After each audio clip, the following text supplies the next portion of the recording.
Cabinet મંત્રીનું નામ નથી આપતી કુંવરજી બાવળિયાનું આમાં 0% જેટલું કામ છે એટલે કુંવરજી બાવળિયા વળીને જોવા પણ નથી આવ્યા કે મારા જે મતદારો છે એમને શું તકલીફ પડી છે એટલે જેટલા પણ આગેવાનો છે એ આગળના સમયમાં આંદોલન અને ગાંધી ચિંધ્યા માર્ગે જાય એવી શક્યતાઓ સેવાઈ રહી છે। જે હાલમાં નિષ્ક્રિય સમાજ માટે દેખાઈ રહ્યા છે તેને લઈને પણ સ્પષ્ટપણે દેખાઈ રહ્યું છે કે આવનારી આ ચૂંટણીમાં સમાજ જે છે તે તેમને બતાવીને રહેશે કે ભાઈ जो नेताओं तमे समाजनी साथे रहेशो तो अमे ज तमारी साथे रहीशुं, परंतु जो तमे मात्र चूंटणी समय देखाडो करशो, वोट मांगवा आवशो तो अमे तमारी साथे नहीं रहीए। छतां पण विंछियामां थयेला हत्या केसमां घनश्याम રાજપરાના કેસમાં આ કુંવરજી બાવળિયાએ કેમ ચૂપ્પી સાધી અને કેમ આ ન આવ્યા? બિલકુલ વાત કરવામાં આવે તો હવે તો હું કેબિનેટ મંત્રી બની ચૂક્યો છું, મને પદ મળી ચૂક્યું છે, હવે હું શું કરવા સમાજ સામે જોઉં અને સમાજ માટે સારા કાર્યો શું કરવા કરું? હર્ષ સંઘવીનો પણ ખૂબ જ મોટો રોલ રહી ચૂક્યો છે, કારણ કે જે રીતે વાત કરવામાં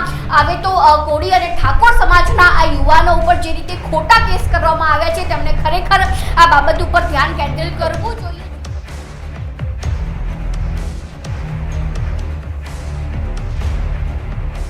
70% મીડિયા સમાચારો ન્યૂઝપેપરમાં તમે ઘણા દિવસોથી એવું સાંભળતા હશો કે 9 માર્ચ વિંછિયામાં એક મહાસંમેલન યોજાવાનું છે।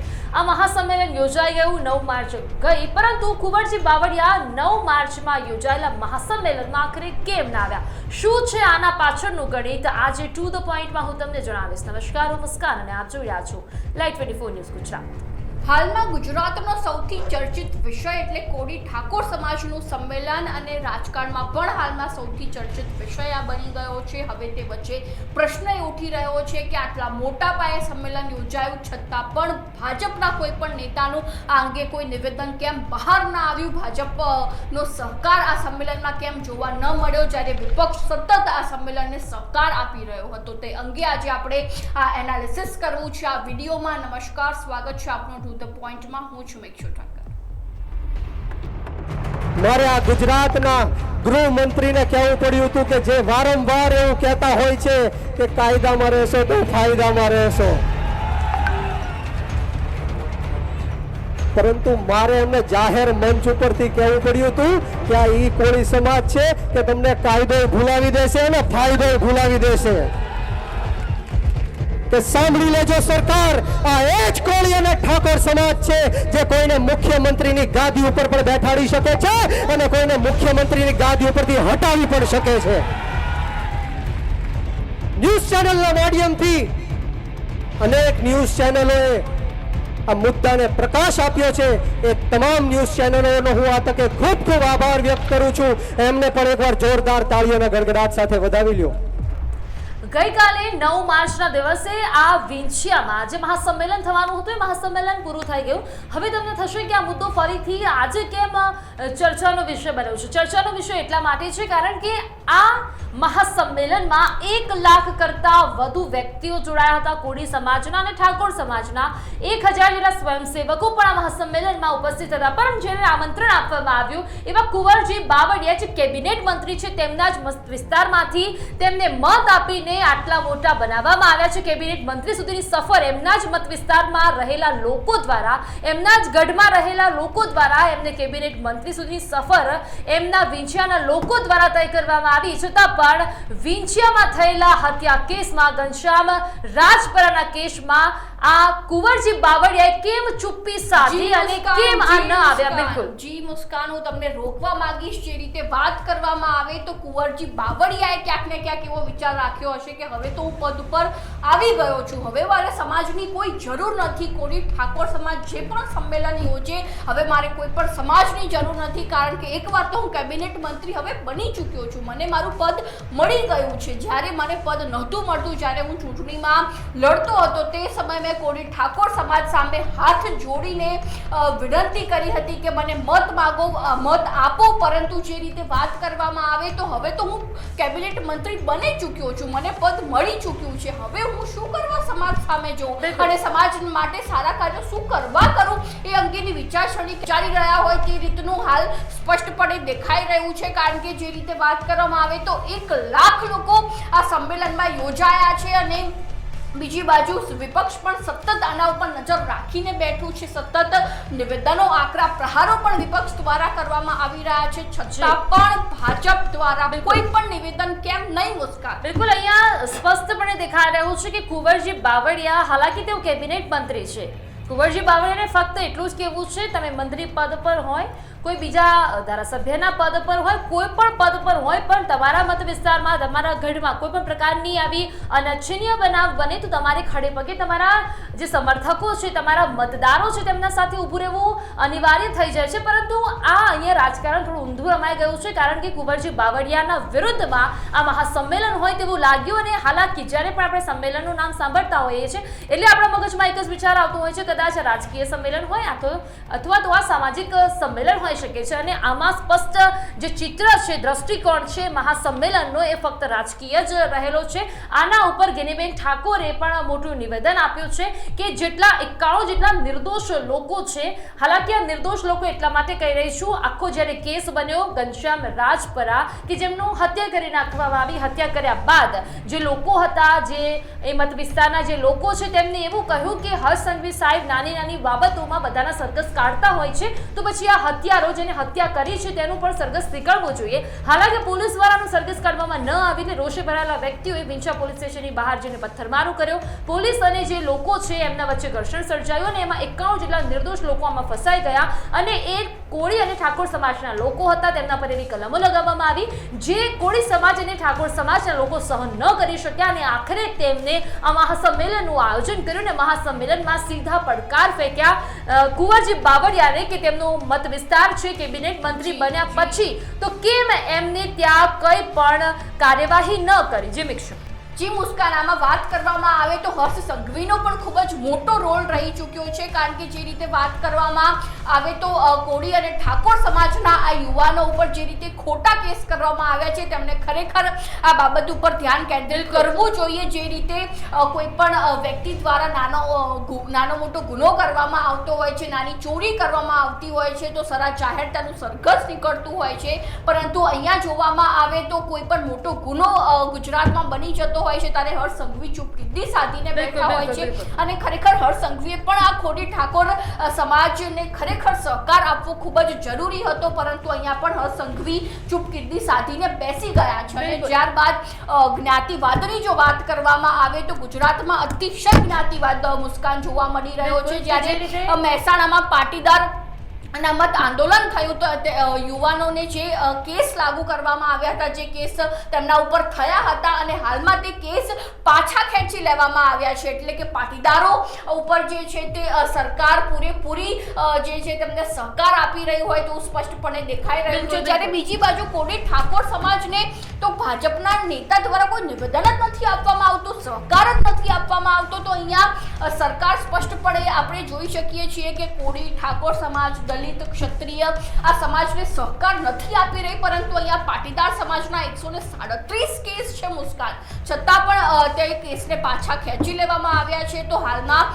કોળી ઠાકોર સમાજમાં પણ એક રોષનો માહોલ જોવા મળી રહ્યો છે કે અમારે અહીંયા કેસ પાછા ખેંચવા માટે સંમેલન યોજવું પડી રહ્યું છે અને આવતા સમયમાં ક્યાંક ને ક્યાંક એ કેસ પાછા ખેંચવા માટે આંદોલન પણ કરવું પડે તેવી પરિસ્થિતિ સર્જાશે. બીજી બાજુ પાટીદારોના 137 કેસ પાછા ખેંચી દેવામાં આવ્યા. જે પ્રમાણે મિક્ષુ જણાવી રહ્યા છે એ પ્રમાણે હું આ વાતમાં મિક્ષુને જસ્ટ એટલું જ કહેવા માંગીશ કે જે પ્રમાણે આપણે વાત કરી કે પાટીદાર આંદોલન જ્યારે યોજાયું ત્યારે પાટીદાર આંદોલનમાં જેટલા પણ કેસ થયા એમાં એવું નથી, ઘણા ખરા લોકો માર્યા પણ ગયા છે, પરંતુ આ પાટીદાર આંદોલન જ્યારે થયું, હાર્દિક પટેલ સાથે અન્ય એવા જેવા લોકો છે જે જેલમાં સળિયા પણ એમને પાછળ સહન કર્યું છે, એમને પણ ઘણી બધી વેદનાઓ સહન કરી છે, પરંતુ પાછળ કહેવામાં ફક્ત એટલું જ આવી રહ્યું છે કે આખો જે ગઢ વિસ્તાર છે, ગુજરાતનું આખું મઢ વિસ્તાર છે, એ ફક્ત પાટીદારોનું છે. એટલે કદાચ 137 જેટલા કેસ પાટીદારો અને પાટીદાર નેતાઓ ઉપર છે એટલે પાછા લેવામાં આવી શક્યા હોય તેવી શક્યતાઓ છે.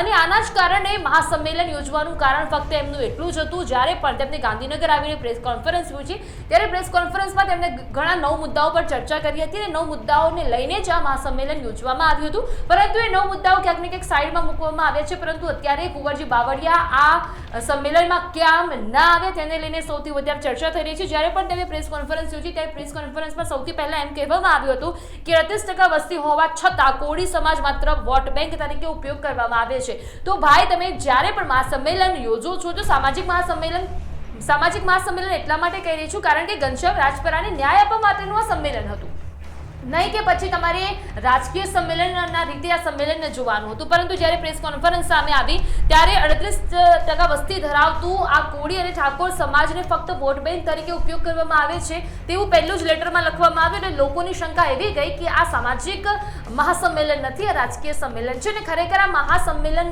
એ રાજકીય સંમેલન સાબિત થયું છે કારણ કે આ મહાસંમેલનમાં ગેનીબેન ઠાકોર પણ ઉપસ્થિત જોવા મળ્યા. એના પછી રાજુ કરપડાની એક નિવેદન પણ સામે આવ્યું. એમાં ઘણા બધા વિપક્ષના નેતાઓ છે તેમનું નિવેદન સામે આવ્યું છે. દરેકના વિપક્ષના જે નેતાઓ છે એ બધા જ, જેમ કે ગોપાલ ઇટાલિયાની વાત કરું તો ગોપાલ ઇટાલિયા પણ આ જે કોળી સમાજ અને ઠાકોર સમાજના લોકો છે તેમને સમર્થન આપી રહ્યા છે અને એવું કહી રહ્યા છે કે નાની નાની બાબતોમાં જો કેસ નાબૂદ થઈ જતા હોય તો પછી કોળી સમાજ અને ઠાકોર સમાજના આ 91 નિર્દોષ લોકો પર કેસ લાગ્યા છે તો એ નાબૂદ કરવામાં કેમ નથી આવતા. ને કહેવાય કે બ્રિજરાજ સોલંકીએ પણ હુંકાર ધર્યો છે અને તેમને મહાસંમેલનમાં ફરી એકવાર હર્ષ સંઘવીને ચેલેન્જ આપી છે કે તમે કહો છો કે તમે કાયદામાં રહો તો અમે કાયદામાં રહીએ છીએ હર્ષ સંઘવી સાહેબ, તમારા કહેવા પ્રમાણે તો અમે પણ તમને હુંકાર ધરીએ છીએ કે તમે પણ કાયદામાં રહેશો તો ફાયદામાં રહેશો. અને બ્રિજરાજ સોલંકીના હુંકારથી આખો જે કોળી સમાજ છે અને ઠાકોર સમાજ છે એ બ્રિજરાજના સમર્થનમાં પણ જોવા મળી રહ્યો છે. જે રીતે મુસ્કાન વાત કરવામાં આવે તો તમે જે કોળી ઠાકોર સમાજની વોટ બેંકની વાત કરી હતી કે આ જે સમાજ છે તેમને હંમેશાથી વોટ બેંક તરીકે તેનો ઉપયોગ કરવામાં આવતો હોય છે અને વર્ષોથી રાજકારણમાં કોળી ઠાકોર સમાજ, દલિત, ક્ષત્રિય હંમેશાથી આમની આ વોટ બેંક ઉપર જ હંમેશા તેમનો ઉપયોગ કરવામાં આવતો હોય છે. જ્યારે ચૂંટણી આવે ત્યારે કોઈ પણ પક્ષ આ બધા જ સમાજને રીઝવવા માટેના પ્રયત્નો કરતું હોય છે કે ભાઈ આ મોટી વોટ બેંક છે તો અમે આમના જો વોટ મેળવીશું તો અમે ચોક્કસથી જીતી શકીશું. અને ત્યારબાદ આ ચૂંટણી સમાપ્ત થયા બાદ જ્યારે તે જ સમાજના પ્રશ્નો ઉદ્ભવતા હોય છે ત્યારે સરકાર સામે નથી જોઈતી. આ ઘણા કિસ્સાઓ મુસ્કાન આવા સામે આવ્યા છે. જે પ્રમાણે વિક્ષુ જણાવી રહ્યા છે એ પ્રમાણે આપણે આના પર એવું એક તારણ કાઢી શકીએ કે જ્યારે આપણી ચૂંટણી પૂરી થઈ જાય છે, જ્યારે ચૂંટણી હોય છે, ચૂંટણી આવનાર સમય બહુ નજીક હોય ત્યારે આ બધા લોકો પાસે હાથ જોડતા હોય છે, પૈસા બાપા કરતા હોય છે કે અમને તમે વોટ આપી દો.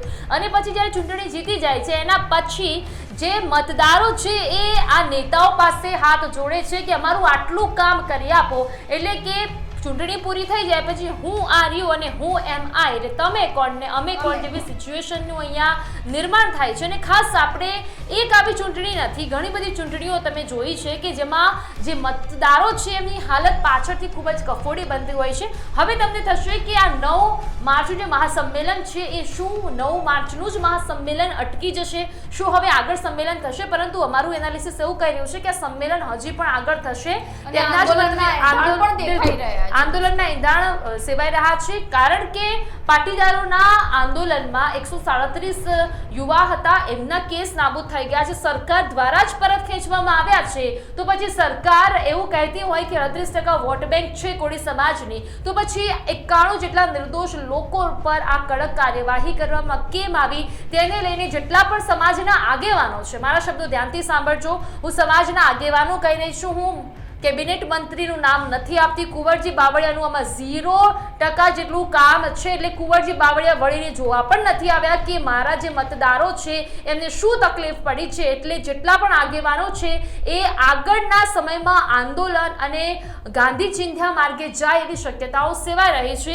અને જે રીતે મુસ્કાન વાત કરવામાં આવે તો હાલમાં એવી ચર્ચાઓ પણ ચાલી રહી હતી કે કુંવરજી બાવળિયાએ કોળી ઠાકોર સમાજ સામે હાથ ઊંચા કરી દીધા છે. પરંતુ સૌથી મહત્વની વાત તો મુસ્કાન એ છે કે કુંવરજી બાવળિયાએ જે હાથ ઊંચા કરી દીધા છે સમાજ સામે, તો સમાજને કોઈ બહુ મોટો ફરક નથી પડવાનો.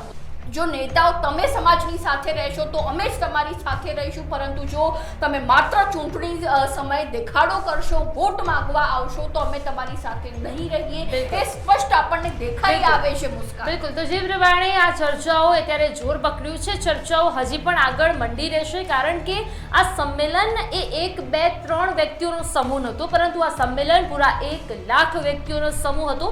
કદાચ આમાંથી 25,000 જેટલા લોકો છે શાંત થઈ જાય, એમ એ લોકો એવું સમજી લે કે ચલો આમાં કોઈ નિવેડો આવવાનો નથી, પરંતુ પાછળના બચેલા 75,000 જે વ્યક્તિઓ છે, જે વસ્તી છે, ફરીથી હુંકાર ધરશે. અને બ્રિજરાજ સોલંકી જેવા હુંકાર ધરનાર જો નેતાઓ હોય અને પછી આ સંમેલન એકદમ ઠંડુ થઈને રહે એવું લાગતું જ નથી. આવી અપડેટ્સ અમે તમને આપતા રહીશું અને આવી જ અપડેટ્સ માટે, આવા સમાચારો માટે જોતા રહો લાઈવ 24 ન્યૂઝ ગુજરાત. અને સતત અમે પોલિટિકલી અપડેટ્સ જે છે તમારી સામે મૂકતા રહીશું અને દરરોજ જે છે તે તમને નવું પીરસતા રહીશું, સતત પીરસતા રહીશું. અને અમારું ચોક્કસથી રાજકીય એનાલિસિસ તમને જોવા મળશે. એટલા માટે તાત્કાલિક તમે આ ચેનલને સબસ્ક્રાઇબ કરી દેજો જો હજુ સુધી નથી તમે કરી. અને આવી જ અવનવી માહિતીને જાણવા માટે ફોલો કરતા રહો લાઈવ 24 ન્યૂઝ ગુજરાત. નમસ્કાર.